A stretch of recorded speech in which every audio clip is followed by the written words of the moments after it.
Aphulukene nemfuyo ebalelwa ngaphaya kwama200 amafama eHeilbron kwiphondo laseFreystata ze abanye abantu bonakalelwa zizindlu ngenxa yemozulu embi nebikhatshwa ngumsingo obandayo nemvula. Iyunivesithi khange sixelele uba ineengxaki zemali, and yingxaki yethu yokuqala leyo uba khange sixelele uba iyunivesithi ineengxaki zemali. Uninzi lwecampus kwiziko lemfundo ephakamileyo iCape Peninsula University of Technology sichaphazelekile emva kongquzulwano noluphathelene nokucetywa kokunyuswa kwemali yokubhalisa kulo nyaka uzayo njengesicwangciso sokubuyisela uzinzo kulawulo lwezimali kweli zikomfundo.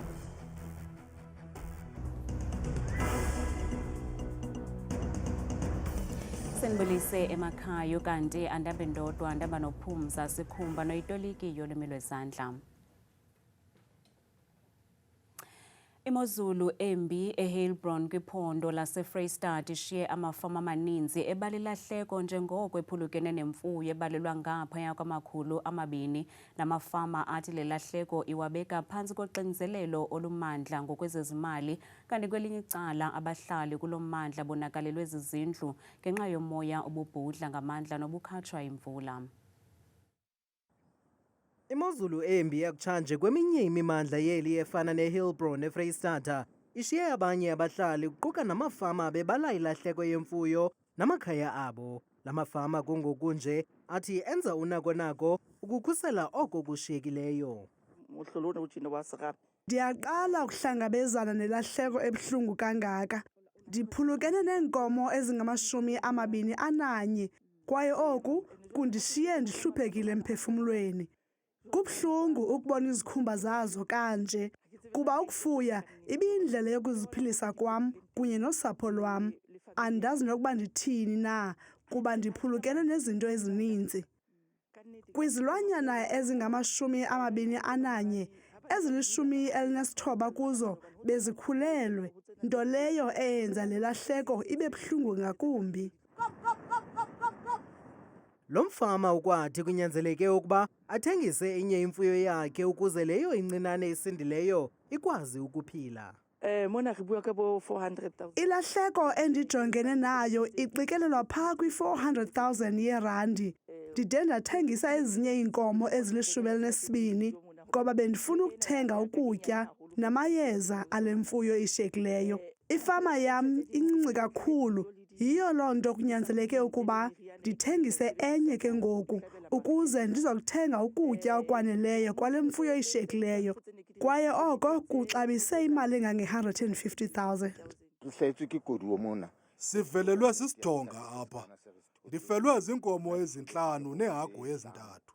Ndixhelekile kakhulu kuba kaloku yeyona ndlela yokuziphilisa kuthi le yale mfuyo.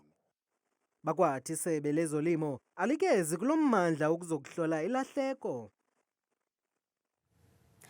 Uninzi lwecampus kwiziko lemfundo ephakamileyo iCape Peninsula University of Technology sichaphazelekile emva kongquzulwano noluphathelene nokucetywa kokunyuswa kwemali yokubhalisa kulo nyaka uzayo njengesicwangciso sokubuyisela uzinzo kulawulo lwezimali kweli zikomfundo. Namhlanje eli zikomfundo liye labhengeza ukuba lirhoxisile le mali ibiza kuhlawulwa ngabafundi ngelokuvumela ukubanjwa kweengxoxo, kodwa iinkokheli zabafundi zithe linyathelo lorhoxiswa kwale mali ayisosisombululo. Lusuku lwesithathu kumingxi ukufunda kweli ziko njengoko luqhuba uqhankqalazo lwabafundi, nto leyo ichaphazele zonke iikhampasi zale dyunivesithi. Abafundi bebetha phantsi ngenqindi ngelithi bafuna kucaciswe inkqubo yezezimali yale dyunivesithi ngaphambi kokuba bacelwe ukuba bafake isandla ekubuyiselweni kwayo. Iyunivesithi khange sixelele uba ineengxaki zemali, and yingxaki yethu yokuqala leyo uba khange sixelele uba iyunivesithi ineengxaki zemali, because unyaka wonke lo besihleli nje sibukela uba ihlobo isebenzisa ngalo imali iyunivesithi. In fact izolo oku bebezise i-security apha, i-private security ithatha apha imali yozisa ezo private security xa isithi ineengxaki zemali. Abalawuli bale dyunivesithi bathi esi siphakamiso asibaluli abafundi abafumana inkxaso-mali kwinkqubo yesibonelelo sikarhulumente i-NSFAS. Actually that many people that would have been realistically expected to pay it, because the majority of CPT students are in fact NSFAS students who would have been exempt from paying the upfront payment. We were simply suggesting this as a means to gather that income in the beginning of the year, and it would be mostly from senior students. Isebe lezemfundo ephakamileyo lizigxeka bukhali izenzo zokonakaliswa kweziseko ngabafundi abazibandakanye kolu qhankqalazo.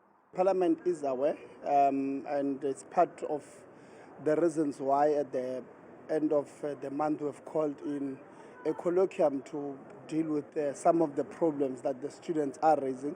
But I think it is important that we clarify that we don't support any distractions of university property, because as much as we agree with the issues that the students are raising, once they start touching property, destroying property, they are now jumping to the other side of wanting us to treat them like criminals. Nanjengoko lusaqhuba uthethathethwano phakathi kwabafundi nabasemagunyeni kweli ziko, ingqalelo ngoku ijolise ekubeni kufikelelwe kwisisombululo esibambekayo ngaphambi kokuba unyaka wezifundo uphazamiseke ngakumbi.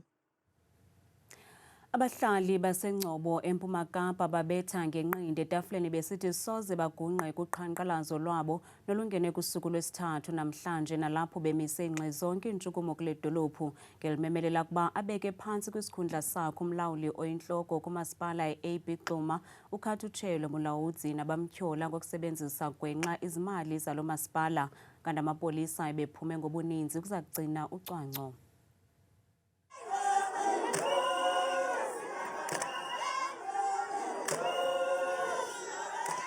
Abahlali baseNgcobo bathi badikwe yokosa yimeko abaphila phantsi kwayo kumasipala i-AB Xuma, kwaye abagungqi kwizinyanzeliso zabo zokuba aphume aphele umlawuli oyintloko walo masipala uKhathuthelo Lucky Mulaudzi.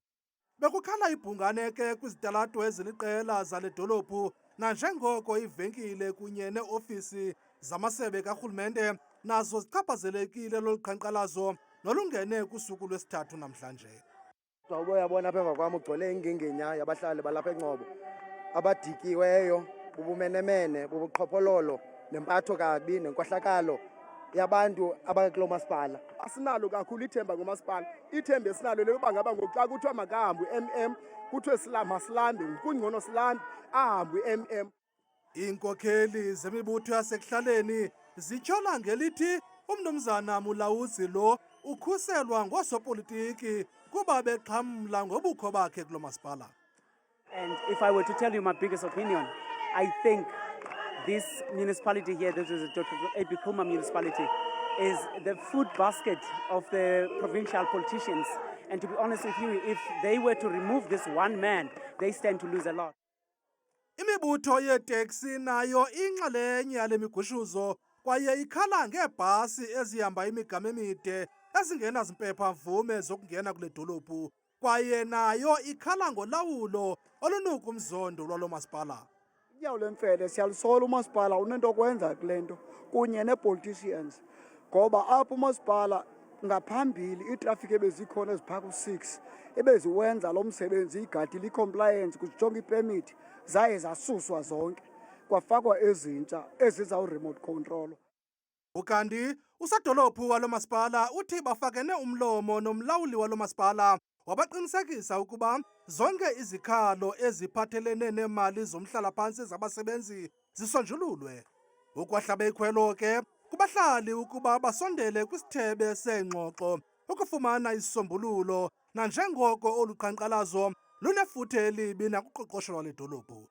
Olu phando lenziwa ngu-Auditor General nezinye agenda eziphandayo apha, mhlawumbi zizawukwenza into yoba kubekho uxolo. Ikhwelo nje esilifuna ukulibeka singumasipala, siyi-leadership yalo masipala, yinto yoba noko abantu bakuthi siyanicela into yoba masixoxisane, sihleli phantsi, singabulali zonke izinto esesinazo. Ukanti ke abakwantsasana bayibeke phantsi kwaliso elibukhali imeko kule dolophu kulandela iziganeko zodushe ezithe zabakhona izolo ngethuba lolu qhankqalazo. Isifo seswekile sithathe indawo yesifo sephepha njengesona sifo singubhubhane kweli. Iinkcukacha-manani zakutshanje zeSebe lezeMpilo zizoba umfanekiso ongancumisiyo kwaphela noveze lubala kuba uninzi lwabemi beli ngamaxhoba esifo seswekile. Kusenjalo kwelinye icala isiqingatha sabemi beli siphila nesifo esinye esinganyangekiyo. Kungoku nje urhulumente wenza amatiletile ukulumkisa abemi beli ngobungozi beswekile. Iinkcukacha-manani zeSebe lezeMpilo zibonisa ingxelo exhalabisayo yokonyuka kwenani labantu abaphila nesifo seswekile kweli. Esi sifo songame de sagqithisa nakwizifo ezifana ne-TB. If you check a few years ago, leading causes of death were infections, HIV/AIDS, TB, malaria, etc., as we have already said. But that is shifting very fast towards non-communicable diseases, diabetes, high blood pressure, strokes, kidney diseases, cancer. So that's exactly what we are going through, and it's true for the whole world, not only for South Africa. Loka Motsoaledi ukugxininisile ukuba esi sifo seswekile yingxaki kwaye kunzima ukusilawula nanjengoko isisifo esixhomekeke kwindlela yokuphila kwaneyokuziphatha njengokutshaya kunye nokuselwa kokutywala ngokugqithisileyo. It is a crisis. Remember, communicable diseases like HIV/AIDS and TB, we can fight them because we know the organism, or in common language, the germ, the bacteria or virus that causes them. Now, non-communicable disease, you can't point to one particular cause. That's why they are called diseases of lifestyle. Umotsoaledi unabe wathi, eyona ndlela yokumelana nesifo seswekile nanjengoko ingeso sifo esifumaneka ngokusulelana kukuphila ngendlela yokusithintela kwasekuqaleni kunokusinyanga. The best way is to start at prevention of diseases and promotion of health, even before you do early detection, because that is the best guarantee for a cure. Umphathiswa igxekile imveliso egqithisileyo yecuba kunye notywala kwanokupapashwa ngokugqithisileyo kokutya okungekho sempilweni. Liza kuchotshelwa ngomhla wesihlanu ku-Okthobha kuya kumhla wesithandathu kuNovemba kwinkundla ephakamileyo eThekwini ityala lokugetyengwa kwemvume uKeenan Forbes kunye nogxa wakhe uTibelo Tips Motsoane. Ukanti umlenze wesibini weli tyala uza kuchotshelwa phakathi komhla we-15 ku-April ukuya kutsho kumhla we-14 kuMeyi ka-2027. Wayesakubanga umphathiswa womkhosi weli unkosikazi Nosiviwe Mapisa Nqakula uxelele inkundla ephakamileyo ePitoli ukuba uceba ukufaka isicelo sokuba ityala lakhe lichithwe okuze emva kokuba umbuso uye waliqukumbela ityala lalo ngakunqakula nalapha ajongene nezityholo zobuqhophololo kwakunye nonaniselwano ngemali. Kodwa esi sicelo siza kufakwa emva kokuba amagqwetha akhe efumene amaxwebhu obungqina nobunikezelwe enkundleni ngamangqina ali-16.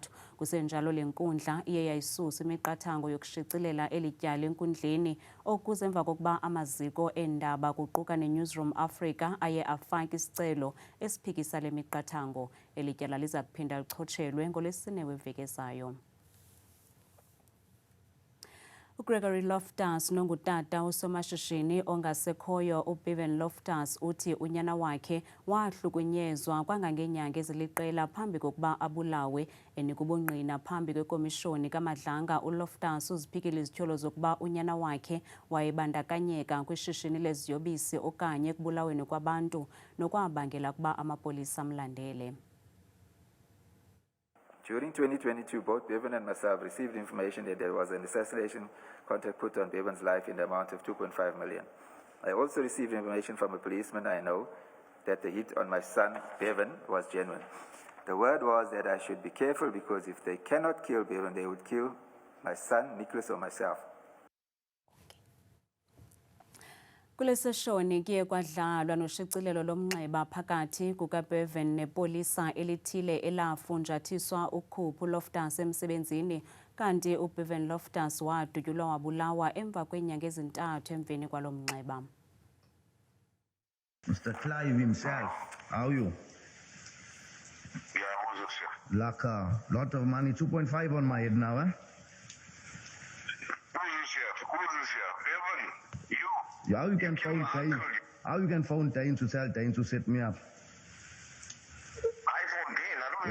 Me, I never ever fought with you. I got no problem with you, but look like you after me. You paying dinner, governor, you paying all the carols. You went back to do all these things to me. I never had nothing to do with you. I never minded your business. I got no flop with you. But Bali, you went out of your way to do all these things to me. You want to kill me and all. What kind? Bali, where's the numbers?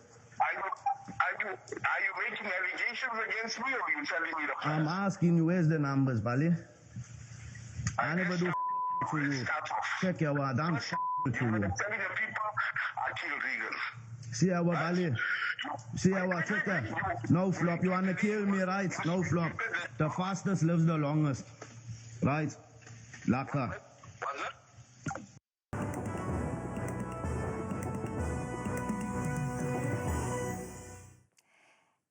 Kakhulu ke qwathikazi noncuthu ezindabeni ndiyakubulisa nawe mbukeli wam apha ekhaya ndikwamkele ke kwiqonga lam leMozulu mna kubethuna ngegama ndinguthabile inzwakazi yabathembu mvanje ngokubanzi ke bethuna masiphawule yenjenje iMozulu leyo ke mzontsundu wam okokuqala nxa sijonga umfanekiso wethu kaloku weziganeko ke zayo imvula nemimoya kuwo wonke nje uMzantsi Afrika nawe uyawuthi uphawula apha ekhaya uba noko limandundula kancinci nje izulu phaya kwelaa phondo lonke lasentshona Kapa iingingqi ezininzi futhi ezizinze encamini apha koMzantsi Afrika mpela kwakhona elapho lapha eFree State ndawo ezithile phaya eMpumalanga ngokubanzi futhi eLimpopo bethuna ekhaya majongelo lamaqondo okutshisa ke aphantsi naphezulu siphawula iphondo lokuqala eliphaya lona phondo laseMpuma Kapa indawo ezininzi ke bukela mzela phondo futhi ezizinze kakhulu kwimpuma namandla kujonge kamandi phaya koMthatha uba uliphila pha kuGombo ngathi kubande ekuseni phaya ngalo maqondo phantsi ngo-11 naphaya eMakhanda kusabikho kakhulu ukubhudla ukuqatha komoya phaya ekuseni futhi ngesithoba benjenje ke mzontsundu wam ephondweni ke lapha eFree State nisembindini kaloku apha kuMzantsi Afrika mpela ke futhi ke kumantla ewelaphondo pha koSasolburg kwasekuseni futhi kuyabande Frankfurt nazo zonke ezangipha ngamaqondo asephantsi ka2 degrees benjenje phaya ephondweni ke mbukeli lasentshona Kapa kwindawo ezininzi futhi kaloku ezigudlunxweme njengapha kaloku indawo ezininzi koVusile phaya ekuseni futhi kungathi kubande ke nkwanka ka9 degrees napha eKapa lodumo yabikho ingqele nje yonke lantsasa abaphila ngolu hlobo phaya ephondweni ke mbukeli lapha kaloku koNorthern Cape indawo ezininzi futhi ke ezikummindi welaphondo njengapha koPriska kwimpuma phaya ekuseni futhi qaba ngamafu mpela phaya lo maqondo sanxiphile ngo8 degrees nansi iMozulu mbukeli wam ephondweni ke lapha eNorthwest indawo ezininzi futhi ke ezikumantla nentshona phaya kwelaphondo buseTosca kwasekuseni futhi ngathi kubande ngayela 7 degrees napha kumantla futhi koKlerksdorp kuyabikwa inkwanka ka5 degrees benjenje mbukeli ephondweni ke bethuna laseGauteng apho sikhoyo thina ngalo mzuzu mpela pha kwindawo ezininzi ezikumantla welaphondo Johannesburg buseBonkomspread kuyabala napha encamini futhi koSprings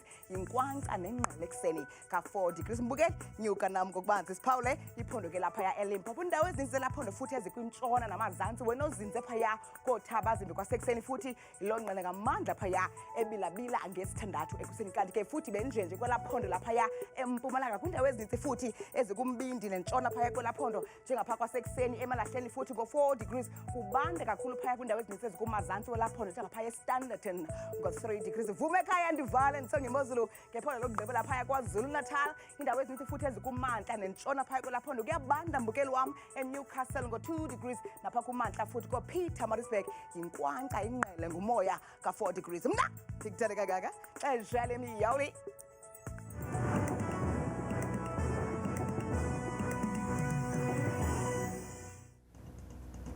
kamnandi mawethu.